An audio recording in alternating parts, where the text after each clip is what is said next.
Your first thought is typically the one that you inherited, whether it was societal norm, how you were raised, what right looks like, what your teachers told you was good, and what you've been recognized for, right? Like that is the first thought that comes up anytime you're going to make a decision or do something for yourself. The second thought is yours. The second thought is like, I actually get to choose. And regardless of all of the other things that I've learned in my life, I get to choose what I do next. Welcome to On Second Thought with me, Jac Pfeifer, a podcast for ambitious women and mothers who built a life doing everything right and are now questioning whether it's actually the life they want to keep living. Maybe nothing is wrong. You're not unhappy, burned out, or falling apart. You're grateful for what you've built, but still honest enough to admit you may want something else. This show gives you permission to question your life, get clear on what you want next, and explore a different direction without blowing up everything you've built. Because sometimes creating the life you want starts with one honest realization. On second thought, I want something different.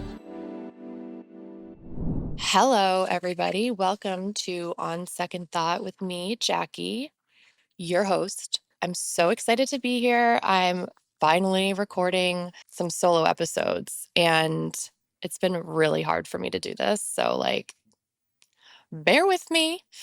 I'm much better on the interviews, or that's what it feels like anyway. But I'm so excited to share about the journey, like where I am, where I came from, why I'm doing this, and why you should care. I think that this is a really amazing space for women to think about what they want for their life. Okay, so what does second thought mean to me? On second thought is the moment that you stop treating a decision as permanent just because you made it. You can change your mind. Your first thought is typically the one that you inherited, whether it was a societal norm, how you were raised, what right looks like, what your teachers told you was good, and what you've been recognized for, right? Like that is the first thought that comes up anytime you're going to make a decision or do something for yourself.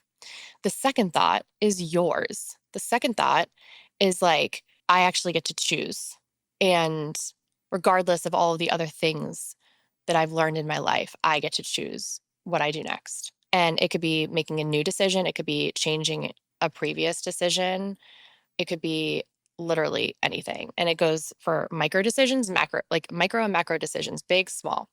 I want to be really clear that this is not like having a second thought is not doubt. It's not about doubting yourself or regretting something. The second thought asks you whether the thing is still yours or whether you want that thing to be yours. Is it putting you in the direction that you want to go? So I named the show after this moment because I think it's a skill. I do. I think being able to ask different questions for your life, being able to learn discernment and figure out what's actually yours and trust that your choice is right. That's why I'm doing this. We're teaching everybody to commit, to be consistent, to be grateful. So, like in life in general, we teach women, girls to commit to something, to be consistent, and to be grateful for the life that they were given or the life that they've created or that they have or whatever. But nobody really teaches us how to make a new decision or how to redecide or rethink something. So that's what we're here for. So who am I beyond my bio? So the short version is that I'm your beauty girl. I love a good eyeliner or a good moisturizer, but I will ask you the hard questions. I will dig deep. I will get you to talk to me about things that you didn't know you even had up there ruminating. I care about aesthetics and how things look. And I also care about your life. I care about how you are doing and how you want to evolve beautifully. If you actually want to know me, like get a little deeper, I was the girl that at age 11 and 12, I was stealing money from my parents' water jug that they had put their coins and change from cash that they would get at stores. They would put it in there and let it build up. And I would go in and steal all the quarters and go to Sephora at the mall and just spend money on literally anything. Like, I don't even know. What do you know about makeup and skincare when you're 11? Literally nothing. And back then, there was no social media, TikTok, showing you how to do your makeup and your skincare. Okay. So I was just buying whatever I thought was cool to buy. And at the same time, I was a 13-year-old working at a local farm, and I was the one counting the cash in the back room. and walking it up to the owner's house at the end of the day. Like, I had a lot of responsibility from early on in my life and never put that down. And I never put down the beauty stuff either. Obsessed with both. And right now I run a people function for a startup company based out of Boston, a company and a team that I love and care about. And that's a great job. And I love that job, but it is not the full me. And that is something that I've come to realize over the last several years. And part of the reason why I'm doing this. I grew up outside of Boston, in a little suburb of Boston. I went to school south of Boston, to college south of Boston, very small school. And we all wore Uggs and North Face jackets. Yeah, we all looked the same. And made some of my best and most amazing friends there. And I spent years believing that I was average, average grades, average athlete, average friend. It took me years to now see that the interesting parts of me are the places where I didn't conform, the places where I was doing my own thing and making my own decisions for me. And I'll talk about those things. But there are several from earlier in my early teens until now that have like made me rethink that. And this podcast is also one of those places. I am not conforming in this podcast. Might seem like it because everybody's doing a podcast, but like we're different here. What was your second thought moment? So there's been no moment, okay? There's no one moment in my life where I'm like, oh, let me like rethink that. It just happens over time. It's a slow burn, it's a slow build. You realize through different experiences, through meeting new people. I had a coach that I hired in 2022 who I'll have on the podcast. Her name is Paula, and she's incredible. She taught me things and helped me understand things that I never even knew about or would think to know or ask about. I had hired her to help me become a better leader and show up differently with my boss and be a better and more trusted advisor to my boss. And she helped me do that. But not only that, but she also helped me see the side of me that was like dying to come out, this like creative, nuanced, really like unique part of me that I just have been pushing down for a long time. So yeah, like I've had many moments in my life where I think, oh wow, why didn't I do that? Or like, why didn't I know about that? And it's not that I was like sheltered growing up. I had plenty of guidance and advice.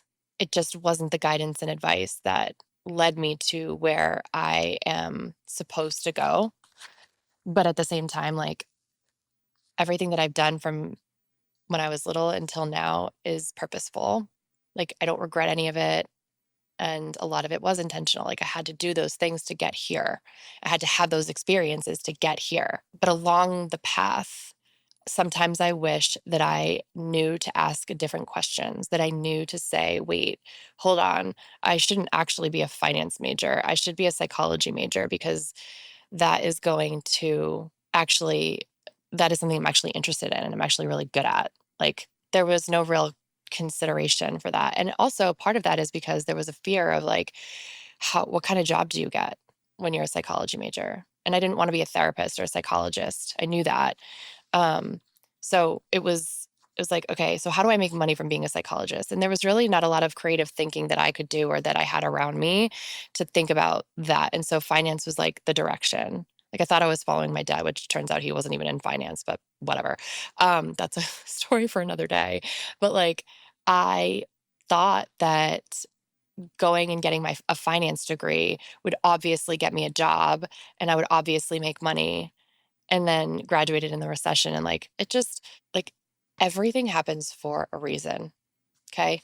It's like if there wasn't a recession when I graduated from college and I just decided to go work on Wall Street, which is what I wanted to do. I wanted to go live and make a ton of money and go work and live in a penthouse in New York City and work for a wealth management firm. And like thinking about doing that now makes me cringe, like literally makes me ill.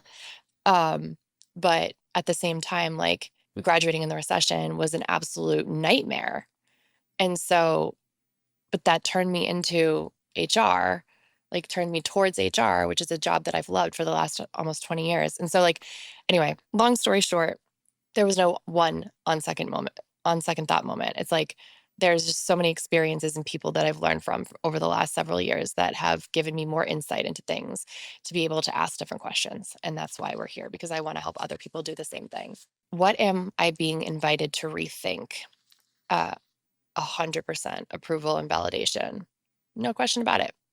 I built a whole career based on being approved of, like performance reviews, getting promoted, what your parents think, what your bosses think about you, people that control or have generally have control over your well being, right? You need approval from them because if you don't have it, well, for someone like me, if you don't have it, then like, what's the use?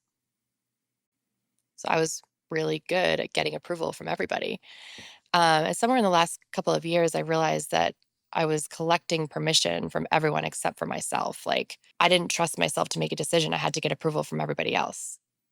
So it's very clear that I needed to rethink whether or not getting approval from people in my life was the best path. And so the work that I'm doing now is moving from being or getting approval from everyone to alignment, like doing the thing because it's mine, not because someone said that it's the thing to do or the right thing to do or they approved of it. I'm not all the way there. Let me be clear. Like, I notice I still want approval and sign off from people and like confirmation that what I'm doing is the right thing, but I don't wait for it anymore. I still move forward and do the things that I want to do. Like, and I'm very quickly learning to like let it go, but it is very, very challenging. And so this is like a kind of a funny adjacent story about needing approval. Okay. So when I decided to move into HR, it was, I don't know, it was just like an opportunity that I couldn't pass up and to work for a cool company and some cool people. And it was great. And when I decided to leave that company because I had stopped growing there, I decided to go work for a woman. Her name is Susan Mealy. She'll be on the podcast. And she had worked with my dad at a previous company. She was the head of HR there. They were on the executive team together. And so she told me she was never going to be a CPO again when I first met her. And so I was like, oh, bummer. Like, I'm never going to be able to work for her. That sucks. In the winter of 2012, she called me up to have coffee and she was like, oh, I accepted a job as a CPO. I want you to come work with me. And I was like, oh, amazing. Great. It's perfect timing because I'm also looking to leave this company. So I get home from the coffee and I tell my dad, I'm like, so I'm going to leave this company and go work for Susan. And, like I really need this change. And he was like, well, if you're going to work for anybody, it should be Susan, especially when you're working in HR, because HR is the peon of the company. Like it is a thankless job. So if you're going to work for anyone, work for Susan because she's great. You'll learn a lot and da da da. And like, I felt like he was like allowing me to do it when in fact I am my own person. Obviously, like that is like the approval that I needed to move forward, but like I didn't need that approval. And I'm appreciative that I got it, but like I didn't need it. So it's just like I've just spent so long not noticing that I was like waiting for permission from people to make a decision on something important in my life. That's just like one minor example. Okay, so what does the messy middle feel like? What does it actually feel like? And I think the messy middle is a terminology that people are using a lot these days. Um, and for me, it is everything at once, all day. Everything's happening. And there is and it's the hard things and it's like it's all the things together that just make life what it is and it make you think about like different transitions in your life. Like the messy middle of building something feels like you're on a treadmill that you can't stop. And like this is an example, right? Like I feel electric in the morning. I love the morning. I love waking up, having my coffee, journaling, like doing some work, just like getting acclimated to the day before my kids wake up. By 9 o'clock, I'm like super excited to get into my work, get into whatever I have to do for the day.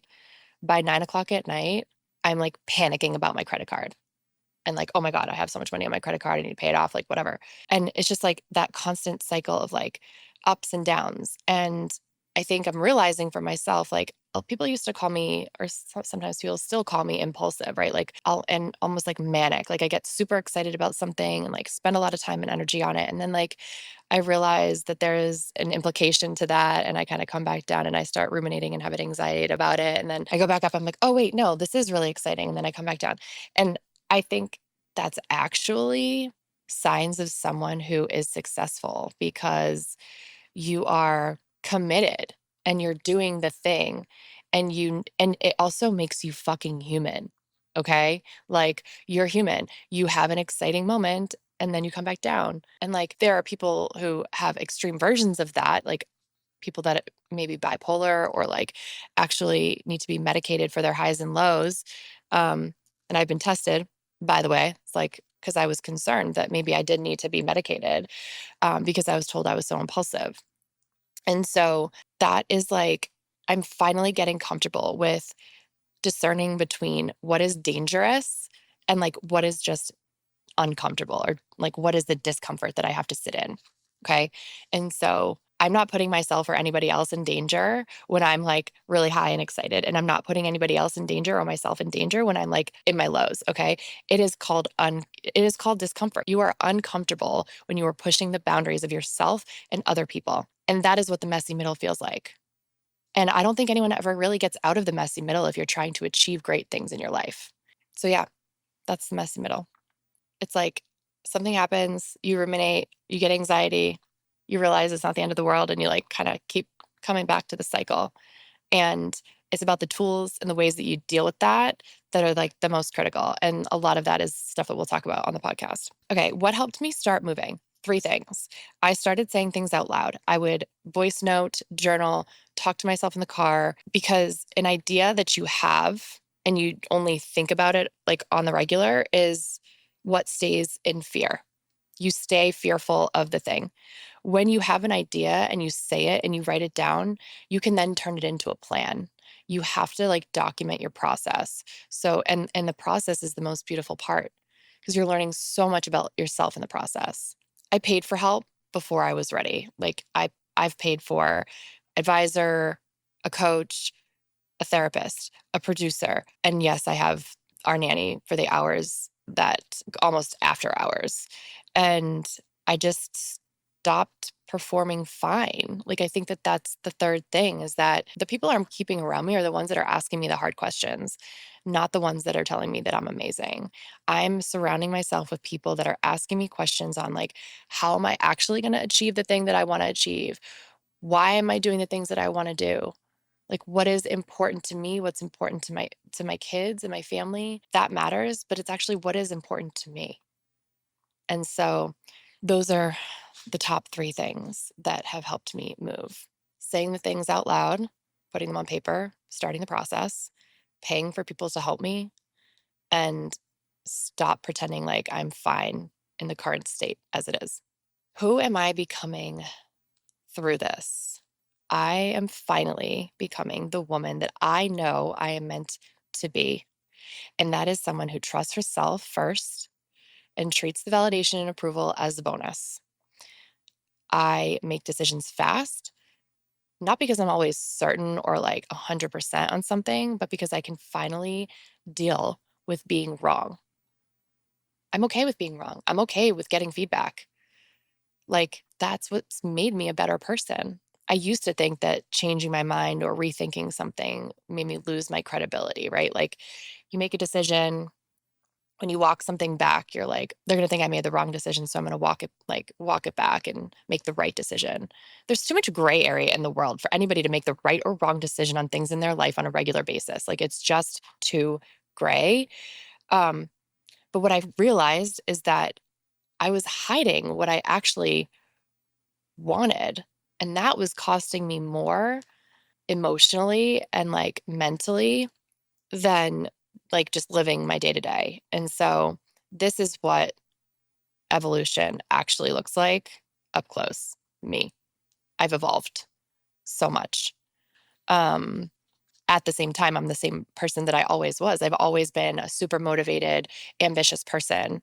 And I'm just refining how I go about the process and how I think about all of the different resources and tools and people and the things around me that are making my life more fulfilled. Okay, why a podcast?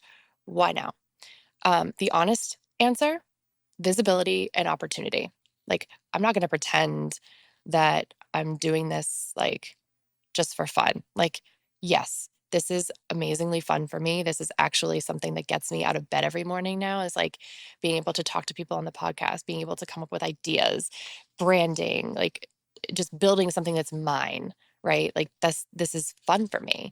And I also have a lot to say. So I feel like being on here and saying the things and getting people to want to be part of my community and part of me and like understand me, that's why I'm doing this. I don't have a monetization plan. Like, I'm not looking to like try to make money off of the podcast, but I trust that things will happen and that opportunities will arise. And like, wouldn't anyone?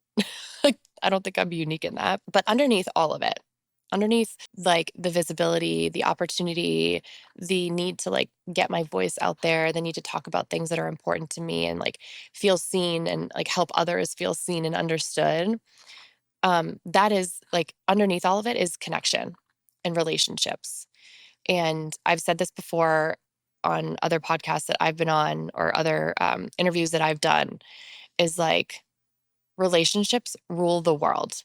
Your relationships are everything in your life, every kind of relationship. There's so much research on this. And I've been saying this for a really long time, is that like I built my life on the relationships, the people I know and the people that know me. And that is part of the reason for doing this, is I want more eyeballs on me and I want more opportunity to meet amazing people, interesting, amazing people, and build a community of people that want to achieve and want to like have a fulfilled life. I've also lived in isolation like for a long time. That seems dramatic, but it's not. I mean, it's like been my core unit. Me, my husband, my kids for 10, 11 years, traveling the States with the military, going through COVID seasons and jobs where like I was feeling so small and depleted and just like done. And I just know that I'm built to live on a bigger scale, the broader audience and more people than just where I live and just the people that I know. I want to help women think. I want to help women hear themselves think. I'm not going to tell you what to do with your life. I have lots of thoughts and ideas and resources, but like that's the show, is hearing ourselves think and be able to make more different and better decisions than we maybe did yesterday. I'll close with this question. What part of your life looks right on paper but still feels wrong when you're in bed at like 10 p.m.? Think about it. Reflect on it.